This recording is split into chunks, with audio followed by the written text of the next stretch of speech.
తలకాయ లేని పండగ జరుపుకుంటున్నారంటే ఇది రాఖీ పండగ అండి. ఒకటే కడుపులో పుట్టింటారు, ఒకటే రక్తం పంచుకొని ఉంటారు. ఒకరు తాగిన ఇంగ్లీ పాలు మరొకరు తాగింటారు. ఇంత రక్త బంధాన్ని కాదని అది అదో 10 రూపాయల కాయద ముక్క చేతికి గట్టి రూపాయని మొప్పు నోట్లో పెట్టేపాటికి అన్న అవుతాడు, లేకుంటే కాడాంగా. అసలు సొంత అన్నకి తమ్మునికి కట్టాల్సిన రక్షాబంధన్ కాదండి ఇది.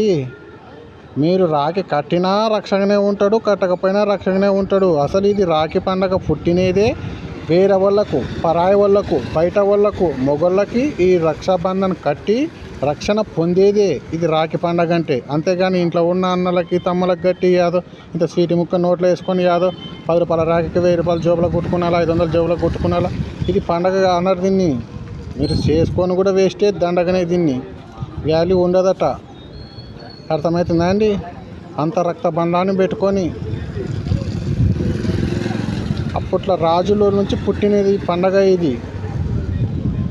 కొంచెము అది సొసైటీ ఎట్టా చేసుకుంటున్నారో మేము కూడా అట్లా చేసుకునేది కాదండి. కొంచెం ఆలోచన చేసి జరుపుకోండి ఏదైనా సరే.